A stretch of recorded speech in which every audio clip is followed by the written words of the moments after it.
So yesterday, I saw a video by a guy called Oliver Kuiz, and I reacted to it on my story. Since then, a few people have told me to upload my whole story to YouTube because they think people will like it.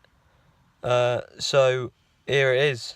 Come on. Everyone go better on my own. What is up, guys? My name is Oliver Kuiz, and today we're talking about the pros and the cons of van life. Why? So this guy called Oliver Kuiz has uploaded a video. Like, watched his stuff for a while. He seems like a cool geez. He's done like a couple of van life videos, and I've messaged him and talked to him about them. But this one, I'm going to react to it on my story and add some bits. You want to see the pros why you should join van life. Now, the first pro of van life is the ability to travel. And yes, you can travel in a car, but when you've got your van and you've got your van life, you live in the back, so you don't have to. I mean, yeah, no, you can just travel. I can't dispute that. Can you dispute that? Travelling is probably the best bit. Even when you're poor, you just travel. You can just go wherever you want. I love it. It's the best bit.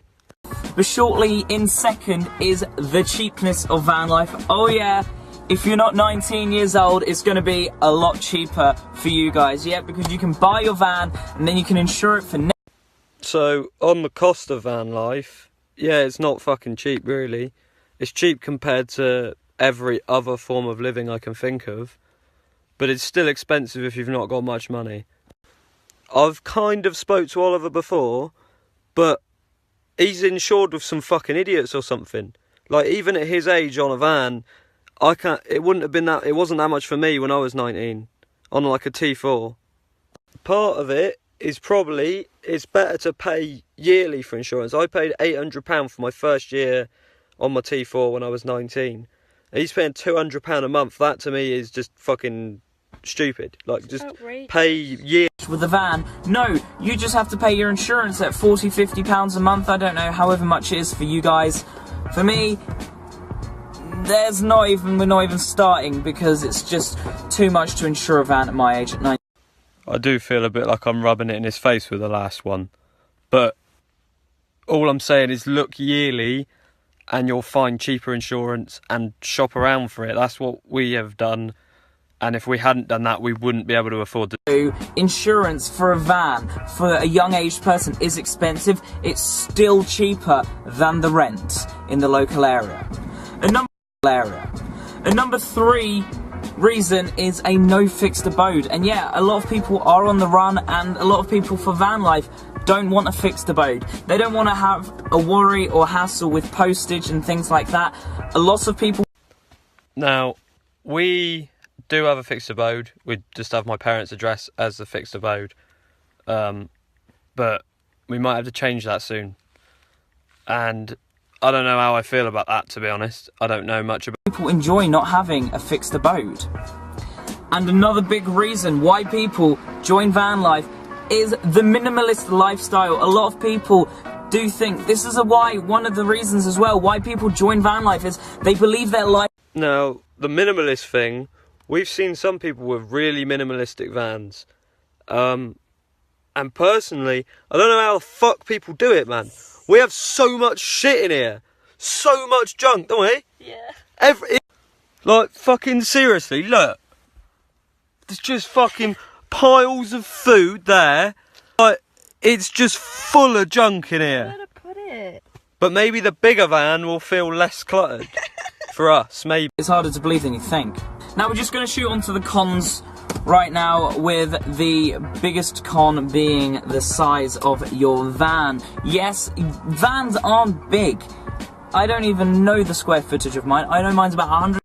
Like, size of the van, obviously we had an issue with the size of our van. We're like 8 months in, and we realised that we do need more room. To be in here all the time, we need more room.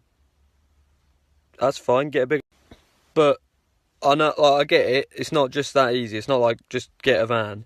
But make steps towards getting a van. You'll feel better about the shit situation of being in a small space, right? It's nuts. I don't know how... Like, I think Oliver goes on to say, like, I've watched the video before, but I'll play it anyway. But I think he goes on to say about, like, when you're stuck in the van all the time, when you're driving, all of that, it feels like a small space. And with two of us, I think we can both agree that that's the case. So in our truck, we focused on making it so that it would be a nice space for us to be in. We go for a lot of walks when we're travelling anyway. We spend a lot of time out of the van, but we still wanted it to be a place that we wanted to be in. So hopefully that will solve that issue for us, having more spaces that we can be in, having a seating area and a bedroom and stuff. Because at the moment, in our bed, and that kind of sucks. Get extended long wheelbase, blah blah blah. You can get bigger vans, but realistically, a lot of people don't have a lot of space in a van because it's just a van, and it brings straight onto the second point of claustrophobia, because I suffer with claustrophobia. Now, people do get bigger vans, and that's because of this. Just get a bigger van, or take steps towards getting a bigger van. Like, I get struggling for money, so work, save some money and do it. Live in a shit situation for a bit, work as hard as you fucking can, get yourself a van, build your fucking dream van in it, and go and fucking live, and it'll be fine. Stop complaining. Feel like you need to, in the words of Queen, break free. One thing that is a con, but it's also a pro, is the no fixed abode. A lot of people need the fixed abode. People need an address, and people need an address for work maybe, or... So I've had to move because my phone died, so I'm now at the other side of our van.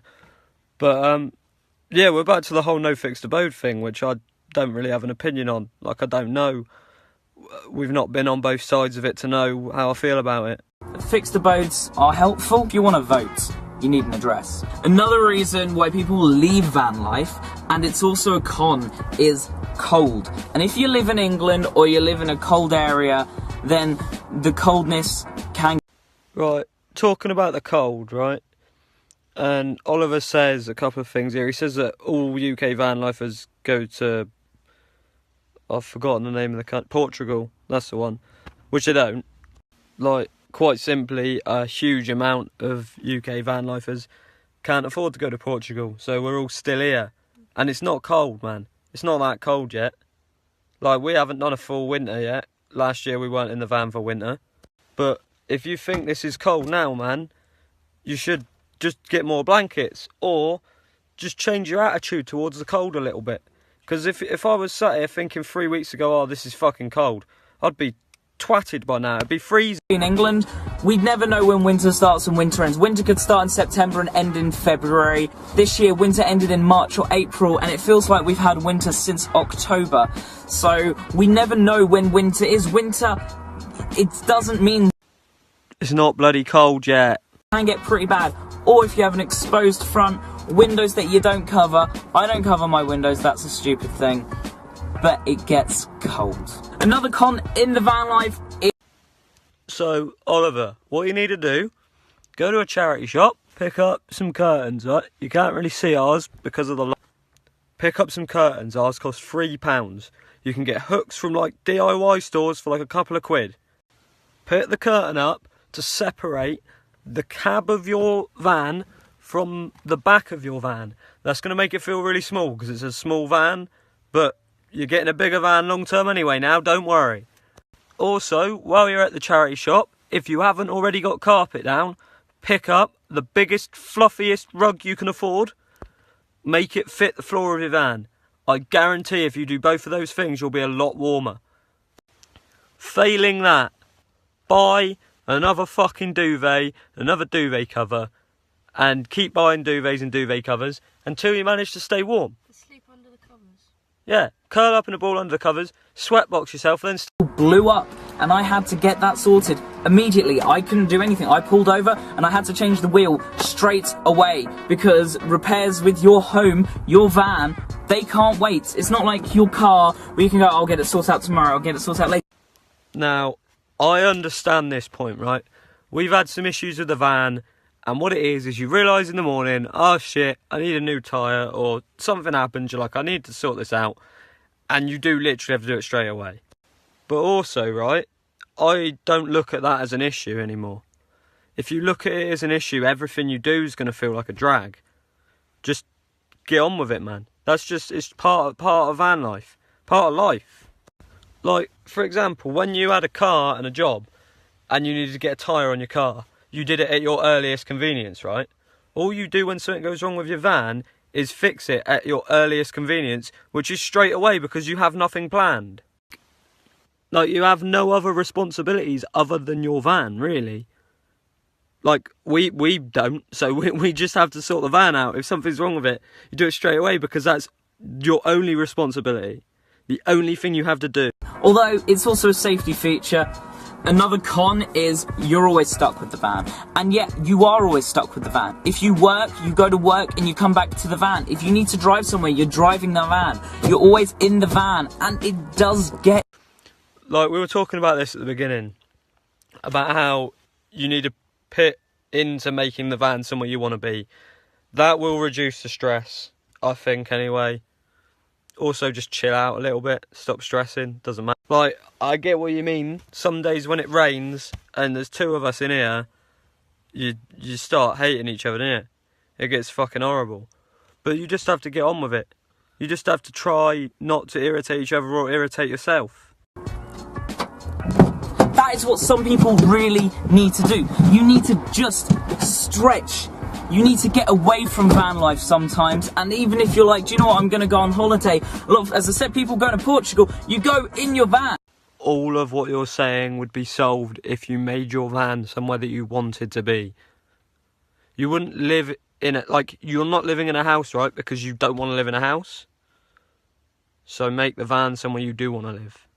Or, alternatively, every opportunity you get to go for a walk and be out of your van doing something, do that. Like, that's what we do. We spend as much time doing stuff as we can. You don't want to just be sat around in the van doing nothing all the time.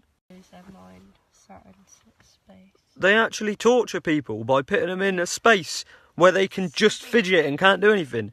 You are literally torturing yourself if you're spending all of your time in the back of that bloody Balingo, Calango, whatever it's... Safety is a con, leaving it where it is.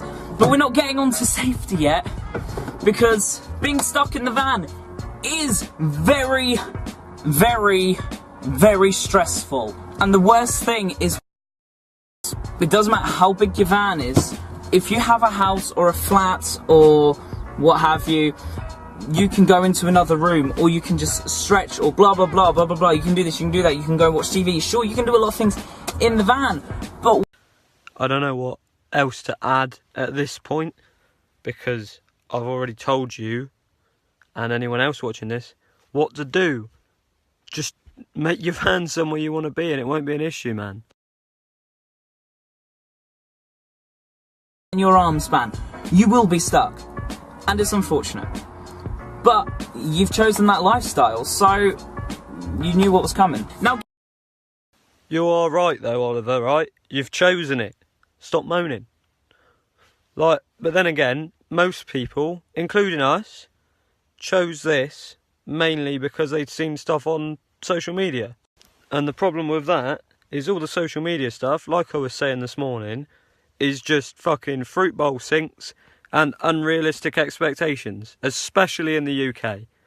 A lot of what I was calling people out for may be good in other countries, not here. Earlier, which is safety. Safety is a big thing, and it's one reason why people in van life communities have stopped themselves going travelling without their van. You want to go travelling with your van, and a reason people don't go travelling without their van is safety. Why would you want to go travelling without your van when you could take your van with you? Because you should be your van should be a place you want to be, so you'd want to take it with you, surely. Like, straight up, Chelsea said, what if they want to go to America like we do? I want to take the van to America. If I could take the van, I would take the fucking van. Right, so that is a con, yes. Safety is a con. I would not want to leave my van anywhere while I went to America. But I would quite happily, if someone said, we've built this fucking experimental underground fucking under the sea tunnel, I'd give it a go. I'd give it a go. This driveway, if you park it up on the street, people do worry. If you go away, you will worry about your van. That's all that's in your mind. You're stressing over the safetiness of your van, because at the end of the day, it's your home, and you're going to worry about where. van paranoia is very fucking real. I get the worst van paranoia. Even just going for a walk when the van is out of sight, I get van paranoia. I could not go abroad and leave my van. No way. And if it gets broken into, that's your life gone. It's not like you can go home, because they could take your laptop, they could take this, they could take that. A lot of people have safes in vans, but at the end of the day, if your van gets stolen, it's not really a good point, is it? Here's an idea. Don't leave your van. Make your van somewhere you want to be, then you won't want to go on fucking holiday from your van, then your van won't get broken into and you won't lose everything. Seems like a good idea to me, that. I mean, I understand your point, but I think the whole point could be solved if you just went on holiday in your van. Life can be a fucking holiday. I don't know, man. Or just fucking, I don't know. Experience. You're unlimited, as in you can do whatever you want. You don't have to do anything. You don't have to. You go out for a drink. You don't have to go. Oh, I can't drink. I'm the designated driver or this or that. You just go home. The stuff that I can think of, or the stuff that you've said or whatever, that's limiting, is the sacrifice you pay for freedom. You're not going to have fucking on-grid electric and on-grid water while having freedom to... If you want to fucking travel, right, and you're fucking backpacking with no money, like we are all doing van life with no fucking money, and you're backpacking, you're not going to be able to fucking charge your phone every day. At least in a van you can charge your phone every day. I bet you, mate, I bet you, Oliver, right, because you used to backpack, right? I've never backpacked. I bet you're finding you have more convenience with the van. Like, that's less limiting for the freedom that you got. Unlimited with the choices in van life. However, you are so limited in other aspects of van life. It's such a confusing lifestyle, and it's such an amazing lifestyle to live. I can agree that it's confusing at times because you don't know what to do, because it's just hard to... No one can really give you advice, I guess. That's what makes it hard to know what to do a lot of the time. There's not really anyone to turn to. But I think, personally, I've found that having a positive outlook on as much of it as I can, or a positive outlook on life as a whole, definitely makes everything easier. Like, you just don't stress about shit, innit? It's easy. Like, you have freedom to travel, you have your own house, you've food, and you've got water, everything's good, man. Don't worry, people have it a lot worse than this. Bare bones sometimes, however, it's an amazing experience to have. Those are just some points of van life. As I said, if you want a more in-depth video, then let me know. Oliver's right there on his last point, that it is a fucking amazing experience and everyone should fucking give it a go and get out there and just travel and build a van and do whatever. If you can't travel, save and travel. If you can't afford a van but you want to do van life, you want to travel in a van, you want to live in a van, then fucking work, save up, buy one, do it up and go travelling. It's fucking easy. Like, we both fucking worked our asses off and spent fuck all money for like a year, right? We were originally saving for a field, but we knew we wanted it and we knew we had to save to do so. You just have to skimp on everything, get used to living skimpy, and you can work for a little bit or work a fuckload, get a van, get set up. If you're single, you can save £1,000 a month on minimum. If you can get a minimum wage job and you can fucking save. If you're living in a van, even better, because you haven't got to pay rent. If you're living in a van and you can get a minimum wage job, you can save £10,000 in 10 months. If you've got a job and a van and your boss will let you stay outside of work in your van, you're fucking cushy. You're set. If that job's at fucking Asda, you're going to get discount on food and you can stay in the car park. You'll be living in a... You've just got to be fucking smart with your savings. And you can get there and you can get yourself sorted. It's as simple as that. And van life is fucking great. But it's not all fruit bowls and shit. It's great because you have to fix the time. It's great because you'll learn so much about yourself and about the fucking world around you that you'd never even thought about before. Oliver touches on, you notice how much more water you use. You don't just notice all of these things, like that you use more water and more plastic and the cold and stuff like that. You notice how no one else notices it, which is just weird. Once we started travelling, we realised that there's fuck all plastic recycling in this country, right? They say that there's loads of it, right? They act like for some reason in my head, before I was in the van, before I was travelling and seeing it, I thought there was a big plastic recycle. We were prioritising plastic recycling. But we can't see that fucking anywhere. We can't find plastic recycling. We found like one plastic recycling bin, public use plastic recycling bin, that we could empty our bottles into. Now, one of the pros for me is that we can be independent with van life. We don't have to rely on anyone. We don't have to rely on a landlord. We don't have to rely on anything. We just rely on ourselves. And literally the only con that I can think of is that if you're like Chelsea and you like to sleep constantly and you get grumpy if you're woken up, you're not going to have a good time in a van. Toilet emptying is a bit of a nightmare because you have to pay to empty it and stuff because you have to put chemicals in it so it don't fucking stink out the whole van. But yeah, I don't know. We don't like using chemicals, but we still have to fucking go and pay to empty it most of the time. Not allowed to empty in public toilets. Yeah, a lot of the time people at public toilets won't let us empty them there. If anyone could tell us other places to empty a toilet, that would be great.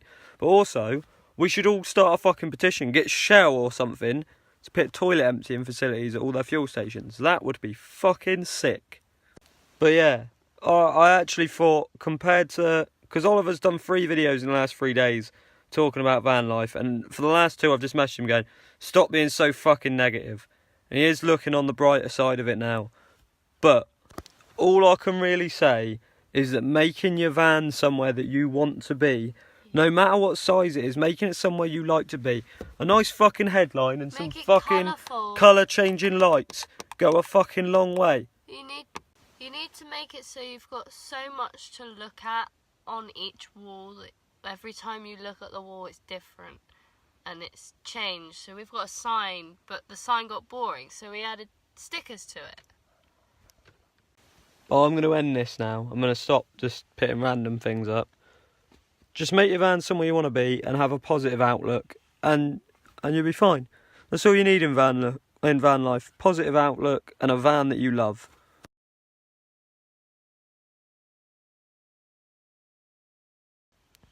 If you made it to the end of this and you enjoyed the video, drop it a like. If this gets 10 likes, this video gets 10 likes, then I will make another one and the production of it will be better and I'll actually make it for YouTube, not just shitty and on my story. If you did enjoy it, like and subscribe, and there'll be more content like this to come. Cheers.